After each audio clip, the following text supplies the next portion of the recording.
I started this podcast because I'm fascinated by how we get better at bridge, how we reach that next level. I'm talking with expert players about how they got where they are and what they do to continue honing their skills, to less experienced players about what they're doing to improve their game, and to experts in fields outside of bridge, like learning and expertise. If you're looking to level up your game, check out my classes on Learn Bridge Online. Mondays are about the expert thought process, and Thursdays are about declare or play. You can attend the classes live or you can watch the recorded replay. I'm looking forward to leveling up together.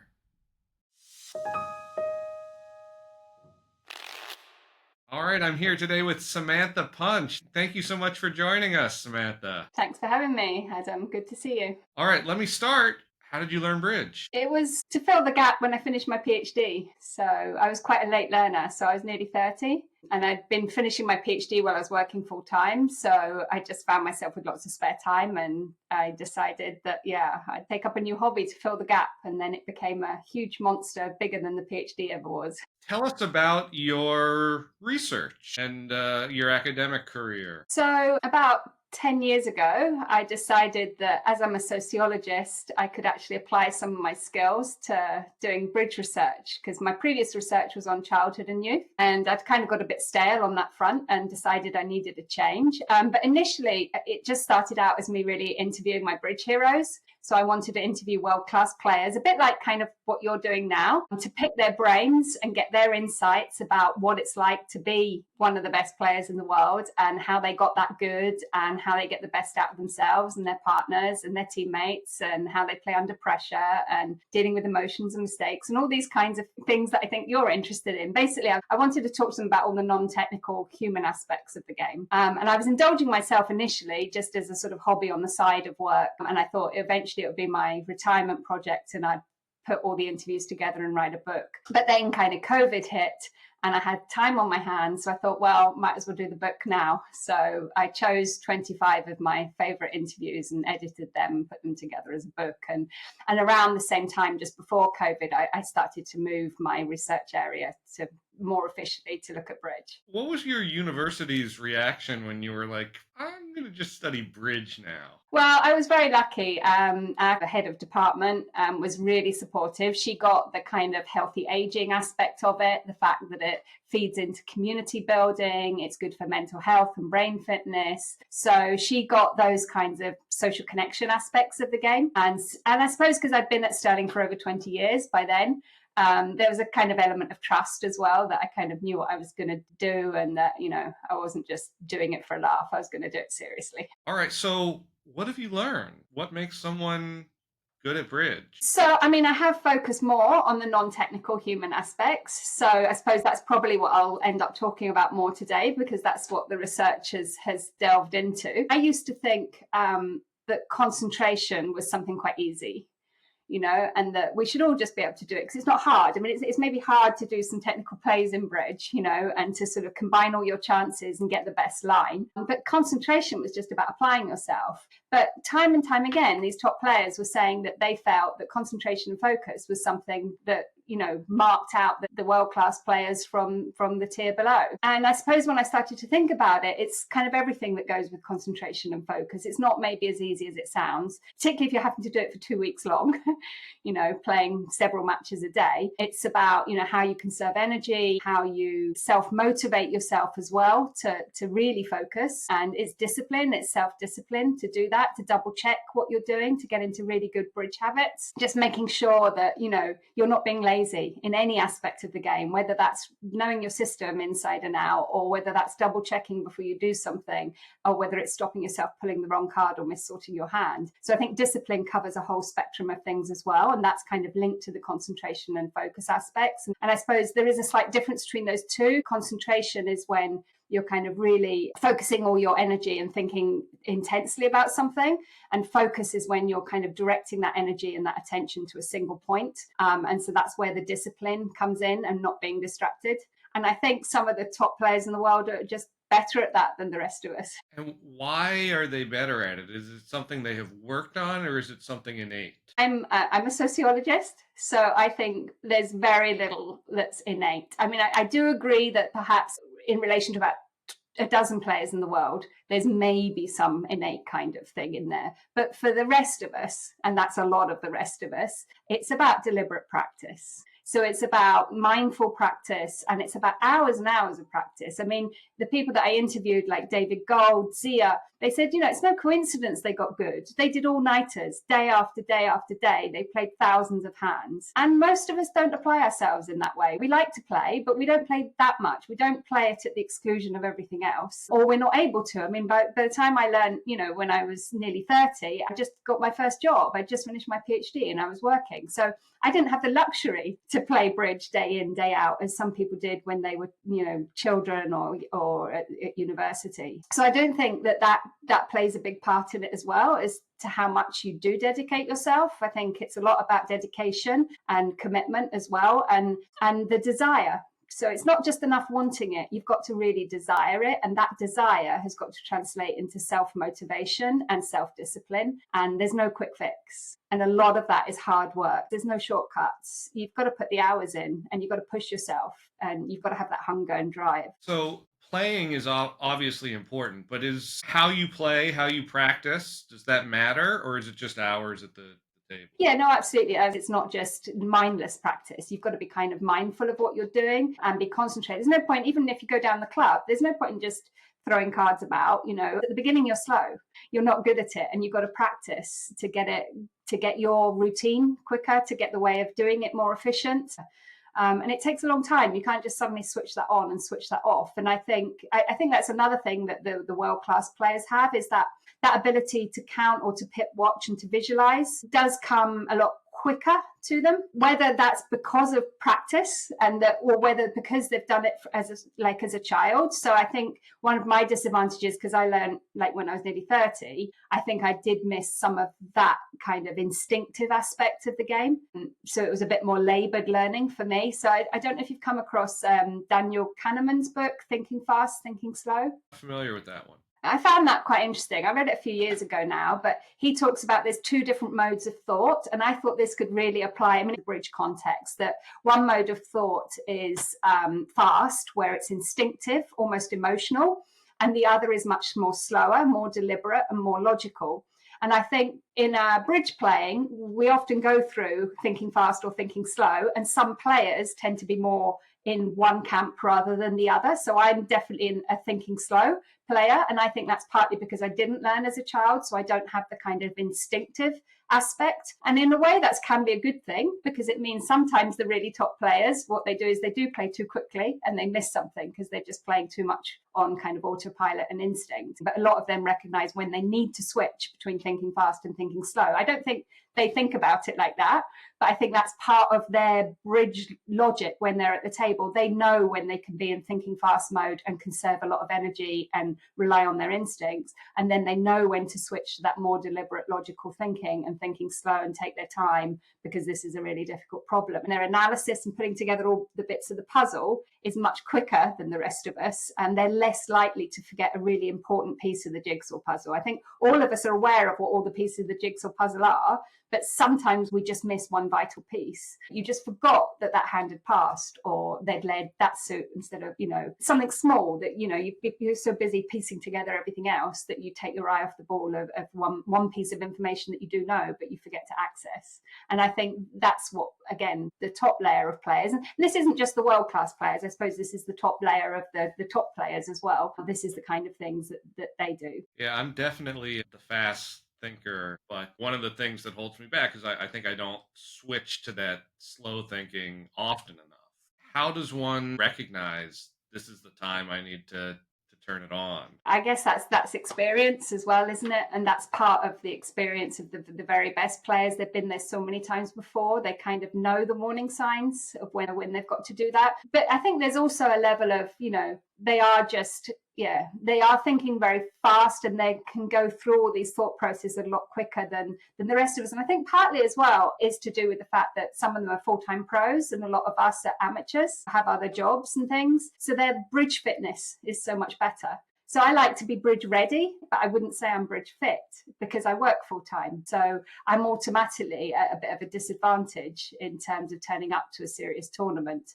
Whereas, if you're a full-time professional, you can afford to be bridge fit and not just bridge ready. So what does bridge ready look like for you? What do you do to get ready for a tournament? There is a difference for me between when I'm playing for Scotland and representing my country versus when I'm playing in a serious event that I want to do well in, but I don't think I'm necessarily going to win. When I'm playing for Scotland, I'm always taking it extremely seriously. When I'm playing in other serious events, I'm often there to learn and to gain experience. So, for example, going to an NABC, I don't expect to win that. But I'd like to do well and I like to take it seriously, but I'm not being paid. I'm paying my own expenses. So it's also a holiday. So there's certain things that I'll do different there. So for example, in an NABC or in an open European event or a World Bridge Federation open event, when I'm not playing for Scotland, I'll be a bit more relaxed. I will do some of the same things beforehand, but when I'm there, I'll be different in the sense that I'll use it as a learning opportunity and I'll discuss hands a lot at the end of the day, and I'll be a bit social as well. But when I'm playing for Scotland and I'm taking it super seriously, then I'll take several days off work beforehand to make sure I get out of the work zone and try and get myself into the bridge zone and into kind of a right positive mindset, ready for bridge and not stressed by work or thinking and distracted by other things. I'll use those couple of days maybe to read a bridge book, to read through some suit combinations, to focus on my system. I'll do slow reading through my system, then fast reading through the highlighted bits, and then I'll focus just before the event just on my reminder sheet to make sure the system's sorted. But I'll just kind of get my head into bridge and thinking about bridge. And then when I'm playing in a very serious event, I will try and be disciplined and get to bed early and do some exercise when I'm there as well to kind of switch off. And I will avoid all discussion of hands. When I'm playing for Scotland, I don't want to learn. I'm not there to learn. I'm there to play my best bridge and conserve energy. And I want to be playing as well at the end of an event as I am at the start of an event. And I see way too many people at events that they're trying to win, that they're watching on ViewGraph, they're discussing the hands, they're discussing hands in between matches, they're discussing hands at the end of the day. You play all the hands twice. Of course you're going to be tired. And then I see them at the end of the event, at the end of a week or 10 days of bridge, they're tired. But if you've been looking after yourself and not doing any of that stuff and just concentrating on playing your best game and not learning, the learning can come afterwards. Sometimes I've had a mentor who would look through my hands at an event like that when I've played for Scotland, and they'll go through them and they'll give me a written analysis of all my chucks and everything they think I did wrong. And then we'll also discuss it. So there's plenty of time to learn from all the hands, but I make sure that that's after the event rather than during. You mentioned exercising. What is exercise and diet? Do you drink at all at these tournaments? Yeah, I think the physical preparations are really important if you want to get the best out of yourself. We've written a paper actually on the physicality of bridge and what top players have said about what they do to prepare. I mean, obviously not all of them do this, but I do think it makes a difference of some level of physical fitness before you start, so that particularly if you're playing in a 2-week long event, you need the stamina and you need the resilience, and it helps the focus and concentration. For me, I mean, during the event itself, that might be going for a swim, going for a walk, maybe going for a swim and then a sauna afterwards to try and chill out and just clear your head of all the stuff so that you've got a clear thinking head. And trying to cut right down the drink. When I'm playing for Scotland in a very long event, I'll try and keep that to absolute minimal, and I'll try and get to bed by certainly 10 or 11 at night, which for me is very early.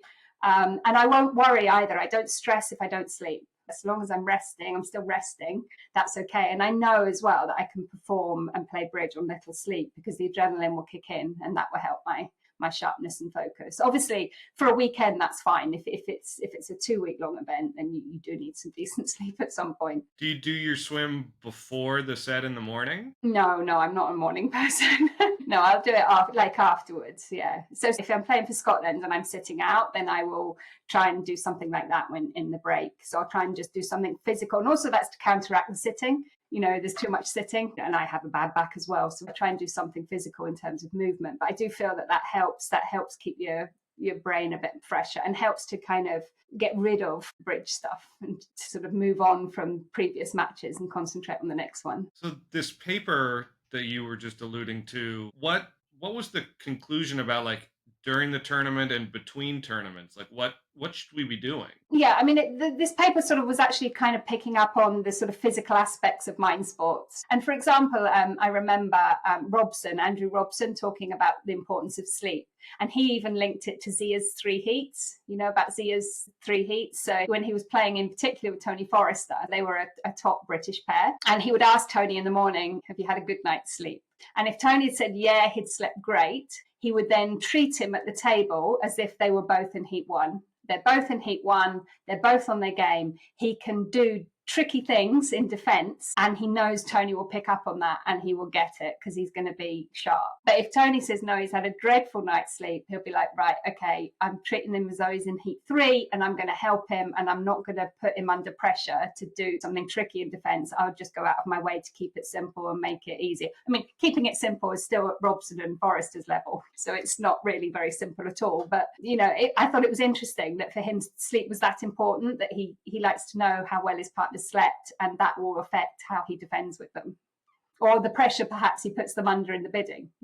That's fascinating. So what are your recommendations for someone who's looking to maximize their game? Like, should I join a gym? Should I be at the gym between sessions at a bridge tournament? Like, what's the best physical way to maximize my potential? I think a lot of these answers are kind of contingent. It's about knowing yourself. It's self-awareness, it's partnership awareness, and it's team awareness. So you've got to kind of reflect on those 3 things. But in terms of self-awareness, it's knowing what works for you, what enables you to rest and relax in between matches so that you're ready to play, what makes you ready to play, what enables you to get the best out of yourself, what enables you to feel fitter mentally, and I think some sort of physical exercise, but that could be any, that depends what your favorite thing is to do. I don't think you necessarily have to join a gym if you hate gyms.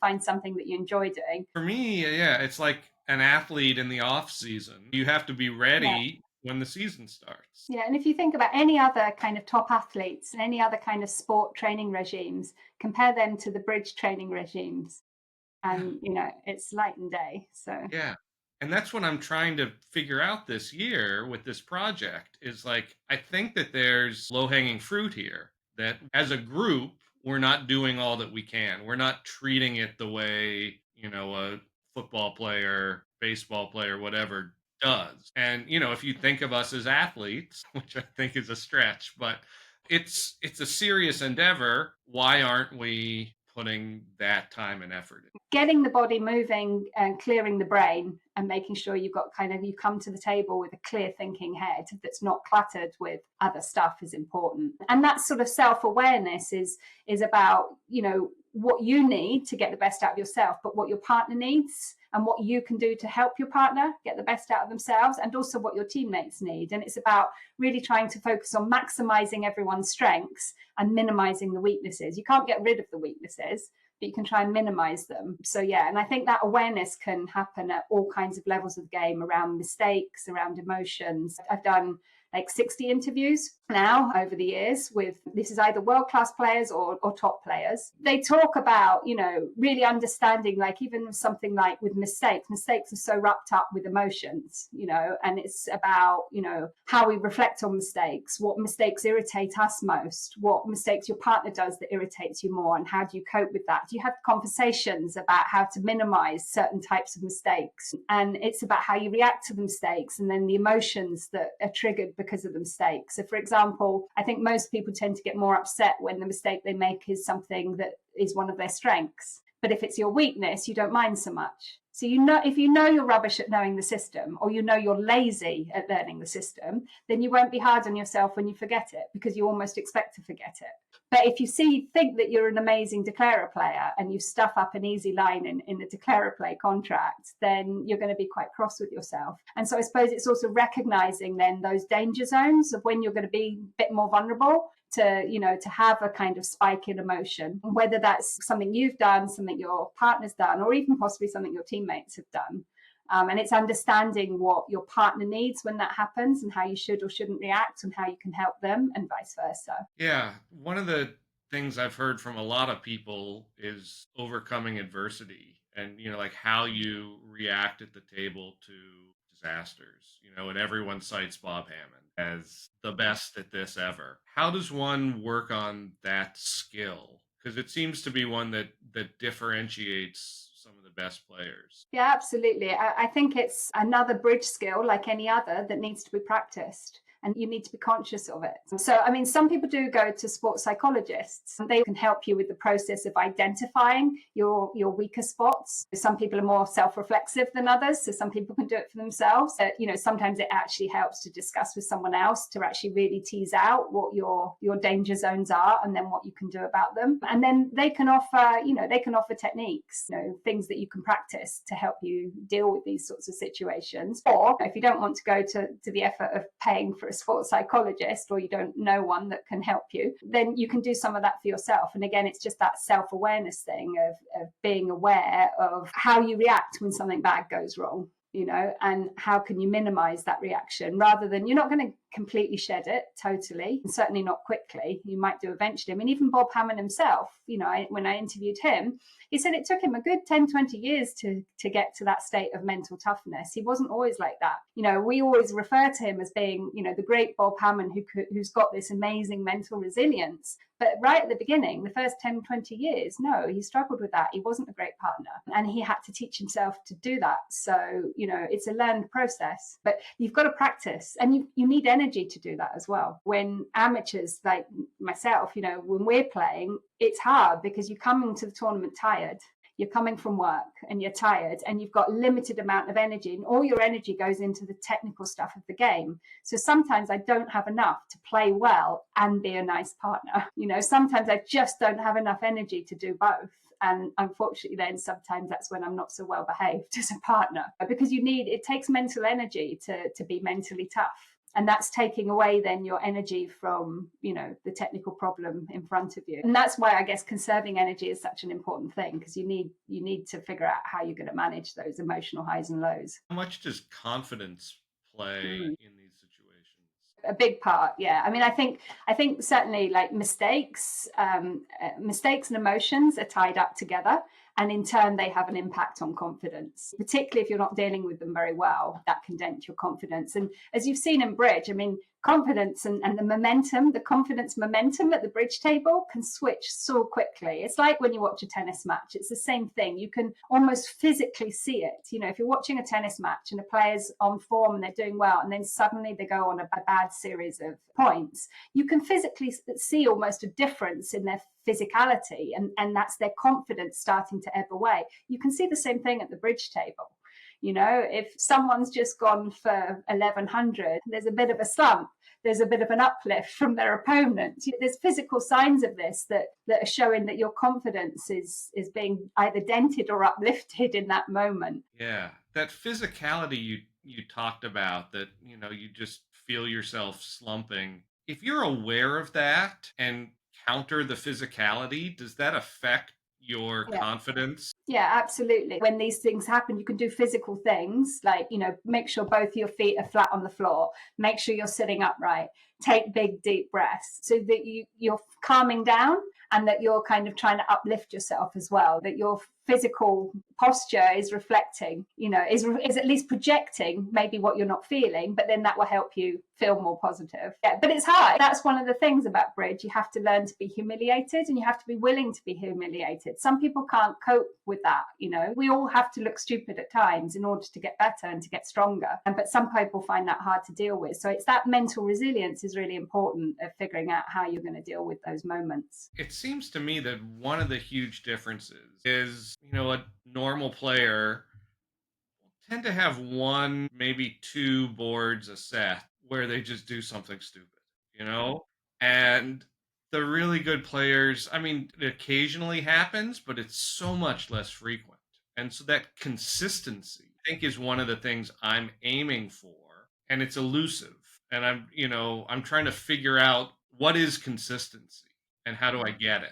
I mean, part of that is kind of getting good bridge hygiene. It's kind of developing really good thinking habits and thinking about the right thing at the right time. And I think, again, that's what the world-class players are really good at, recognizing what's the right thing to concentrate on this particular hand. So it's the right thing at the right time and developing the recognition of what's required. But partly, in order to do that, you've got to have really good thinking routines at the table. And your thinking routines have got to be kind of quick as well. And one thing I did, certainly when I was learning, was I asked people about their thought processes, because that's something that we don't often share. Like what goes on in people's minds and what their thinking habits are when dummy hits, for example, whether you're in defence or whether you're declarer. I think it's really interesting asking top players what goes through their mind and what order do they do things in, and how do they do them, and how have they made that more efficient over time to enable them not to miss something. That then results in us being less consistent and them being more consistent, because they're less likely to overlook things that we are. And that's part of the consistency. The consistency is not missing something and not being lazy and being disciplined. And we love playing and discussing, but the other stuff, some of the other really hard stuff, we're a bit lazy about. So yeah, I think there's more we could do on that front. Yeah. So part of being lazy is at the table, and part of being lazy is away from the table. So if my goal is to not be lazy and I want to work on this skill, what should I be doing? Okay, so away from the table, there's a lot of things you could be doing. And I think you should be doing a mixture of things to keep your interest up, because you have got to keep your self-motivation up. Otherwise, it could wane very quickly. So I think you want some things that you really enjoy doing. You'll have strengths. You'll know what your strengths are, and you'll know what you enjoy, how you enjoy practicing. Like, I love reading books, but particularly on declarer play. I don't like reading on defence. I find defence in reading is too dry. I prefer to discuss that with people after playing hands. So I think it's forcing yourself to do some of the things that you don't like doing. So for me, that would be forcing myself to read some of those hard defence books that, I gave up on a while ago and need to go back to them. I think it's doing a mixture of playing and having someone watch you play, and then having them go through board by board everything that they think you've done, and that's all aspects of the game. And ideally, obviously, you want a top player to be doing that. Having someone analyze hands that you've played. Maybe you've played in an event where there is an electronic record of the hands afterwards, so that they can go through them, so they're not actually having to watch you in real time. They can just go through records on BBO or whatever. Doing things like maybe doing some sports psychology things and focusing on those non-technical aspects, because I think that could improve people's games. I think it was Brian Senior that improving your concentration and focus consistently would up people's game more than any other aspect. And that's not a hard thing to deal with, really. You've got to apply yourself and you've got to practice it. But if you put in as much time trying to improve your concentration and focus as your squeeze play, do you know what I mean? Just think how much your concentration and focus could improve. I think it's also about trying to get hold of training materials, and there's loads available these days, and do them individually. Like things like, it could be like, preempting style, for example. So you have a whole list of preempts, 50 preempts, and you say what you would open in different positions, different vulnerability. Then you say what you think your partner would do.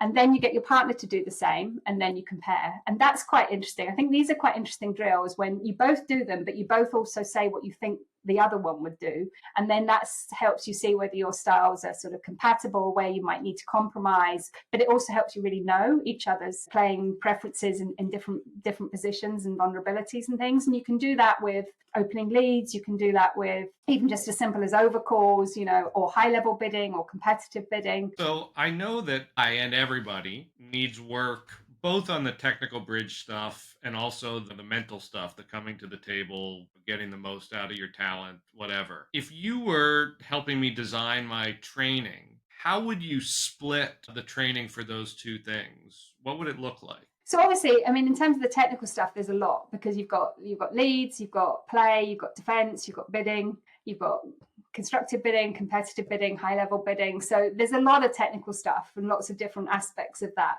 you're going to want to look at all of those areas to see if all of them you can go up a notch, then that's going to be good for your game. So maybe that takes up 2/3 of your week. But I would say the other third, you should be maybe thinking about some of these. So they're easy to say and not so easy to do if you haven't practiced them. But if you practice them, then I think you could up your concentration levels, your focus. You already recognize that you maybe think too fast sometimes, and you need to go into the thinking slow, and you need to know when to recognize that. Maybe there's things that you could do about discipline that would help your consistency. So I think maybe reflection on you and your partner and how you and your partner get on. Does your partner, by the way, it's Greg, isn't it? Does he want to level up? Yes, he's working with me. Okay, so that's a key part of it, is having the compatibility of the partnership that you're wanting to grow together. Because if one of you does and the other one doesn't, then that's a bit of a nightmare. A lot of the training and things we've been talking about involves your partner, whether that's the technical or the non-technical stuff. So it's having those conversations, really making sure you know what your partner's likes and dislikes are around all the non-technical as well as the technical aspects of the game. Are there certain leads that they hate you making? Equally the likes and dislikes around all this non-technical stuff we've been talking about how you cope with mistakes, about what both of you could even consider as a mistake. Different people classify different things as a mistake. And therefore that affects how you react to it emotionally, depending on whether you perceive it is a mistake or not. And you and your partner could have very different views on that. And knowing what each other's views are and talking about that, and then talking about how you might cope with some of those tricky situations. What do you do that irritates your partner and vice versa? What are the triggers? What triggers you at the table from the opposition? How can you minimize that? You can't get rid of it, but how can you minimize that and deal with it better? And how can your partner help you deal with some things that you find difficult to deal with? Some people need harsh words, some people need kind words, some people need silence. What are some examples of things that someone else might think is a mistake, but I don't? So an obvious one would be revoking. So, and I feel very strongly about this. Bridge is a mind game. It's a mind sport. And as we've talked about, the very top players rarely pull the wrong card. They rarely revoke. They rarely missort their hand. Why? Because they're better at the mind game aspects. They're more disciplined and they're more concentrated and more focused. These kinds of errors are just purely down to lack of discipline, focus, or concentration. And these are key elements of the game. So I don't think we should be so forgiving about them. It's like, well, when I lose my concentration and take the wrong line, you don't let me take it back. I can play the wrong card and immediately recognize, I'm now in the wrong hand at the wrong time. You're not letting me take that back. Why should you let me take it back when I lose concentration and pull the wrong card? Yeah. But, some people feel very strongly that is or isn't a mistake. I think it is a mistake like any other. That's interesting. Yeah, I certainly don't beat myself up over a revoke the same way I do forgetting system or missing a squeeze or something like that. But maybe you should if it costs 10 amps. Yeah. You've taken your eye off the ball. It's as simple as that, I'm afraid. And you're being lazy. Yeah. You've not double checked before you pulled that card out. Yeah. Can practice where you're not focusing, can that actually be detrimental? Like, I play online a lot, and sometimes I'll have another browser window open, and certainly when I'm dummy, I'm doing other things, but I'm not necessarily there the way I would be playing the Spingold. Is that actually hurting my game? I think, there's two different ways of looking at it. That you're slightly wasting a bit of your time because you're not getting the benefit out of playing. So you could be doing something more productive bridge-wise. But I don't think it's doing any harm. I think there's also another way of looking at it, and that's kind of linked to the thinking fast, thinking slow that we talked about. I think there's two different ways of reading a bridge book.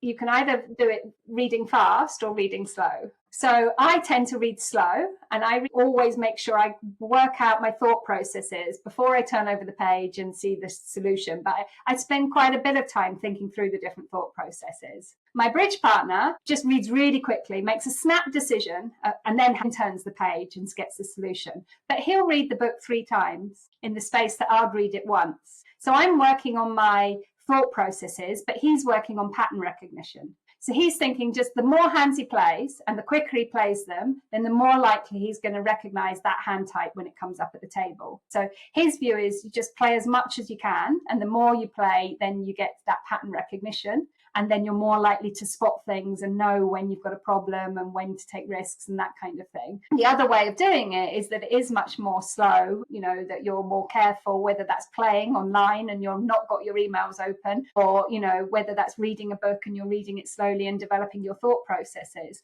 So again, I don't necessarily think one's right and one's wrong. I think they're just two different ways of doing it. And I think different people prefer different styles. But I think certainly with the play aspect, I think, you're not improving your game a lot by doing it the fast way or the non-deliberate way. But reading, I think there's no right or wrong. I think you can benefit from either of those approaches. I've been changing my reading approach because I was very much just read through the thing and just skip ahead and read the answer. And, I think from that deliberate practice viewpoint, like doing it and making a decision and saying, okay, I would lead a club, and then getting that immediate feedback of you were right or you're wrong is essential.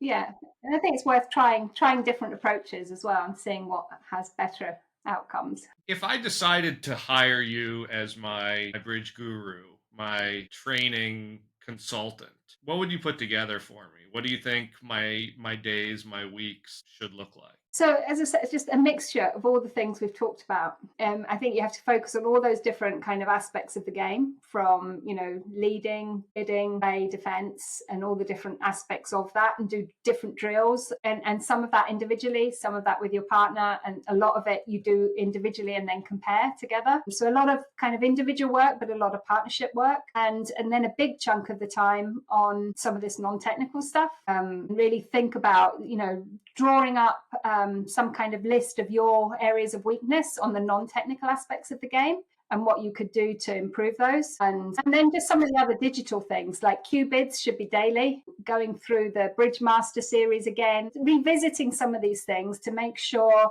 that some of the things that that you really know, and that you start to get much more consistent on the bread and butter, and get really competent so that you never miss one of the easy ones. I mean, if you never messed up the easy ones, I'm sure your level will go up. It's just all too easy to make an error of something that we really shouldn't be making an error of. And I think you should obviously go to very top tournaments, not just in the US. You should go to like the European Bridge League, Open tournaments, the World Bridge Federation ones. They are expensive, but you're going to get good face-to-face high-level competition. But you should also play in some easy ones. You should also go to some regionals or some sectionals just now and then to get your confidence back. Because if you're focusing purely on leveling up, it's going to be hard work, and hopefully you're going to get mentors telling you what you've done wrong and, why you're not very good and what you need to be doing to get better. And you're constantly going to be criticized. Every now and then, every couple of weeks, you need to go and do something that will boost your confidence and get your confidence levels back and realize that you can play the game after all.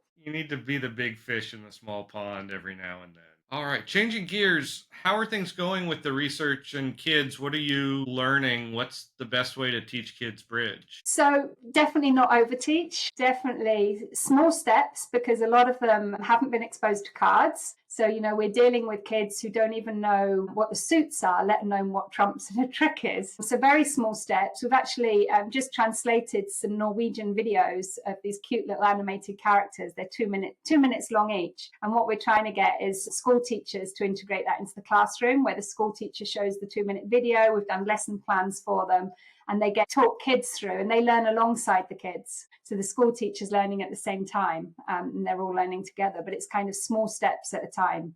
And I think one of the problems is even if we don't mean to, we overteach way too much, especially with kids. You've got to decide on one lesson, there's one theme, and you're just going to pick up on that theme, and you're only going to pick up on those errors. They can make all the other errors that they like. They can overtake their partner's king with their ace, they can do all sorts of things, as long as they're following the rules of the game and playing in the right order and the right person leads. Just let them make loads of mistakes. Let them get stuck in the wrong hand. Don't correct all these things. Just correct that 1 week's thing. If the aim of the lesson is just to learn about taking tricks, then just focus on that and don't teach them too much else. I think there's too many really well-intentioned volunteers who just try and teach too much, and that can be quite off-putting. Yeah, you just gotta let them play. Yeah. That's the Yeah. game. And fun. The emphasis on fun and play, and not trying to create bridge players. initially, I think what most of us should be doing is exposing lots of children and young people to bridge and to cards, and not worrying whether they're going to be any good or not. Just get them all enjoying it and having fun, and don't worry about the mistakes. Do you think a realistic conversion rate is from, you have a class of 100 kids, how many are going to become tournament players? It's low. It's definitely not more than 10%. I would have thought maybe quite a bit lower, 5%. And we don't have stats as such on this, but I don't think we should worry, because my view is you've exposed now 100 kids to bridge. And yeah, many of them might go on and do different things. They've got competing activities. They may do more physical sports. They've got jobs. They've got families. But if they've been exposed to it as kids, they're more likely to come back to it when they're older, as adults. All right. Well, Samantha, thank you so much. Thank you for all you're doing for bridge as well, treating it as a serious subject that should be studied. And especially the stuff with the kids that you're doing now. I think having best practices and really understanding the science behind it will help us a lot. Yeah, I mean, what we're trying to do is fill the academic gap. There's a lot of research on chess and a lot of published papers and things on chess, and bridge in comparison just didn't have the same. So we're just trying to fill that gap, and at least by starting to promote it through the academic routes, but then having sort of practical outcomes attached to some of the projects as well. We're hoping that, it can make some difference at some point. Well, thank you, Samantha. This has been a really fascinating conversation. I think people are going to get a lot out of it. But it's been fun. So thank you.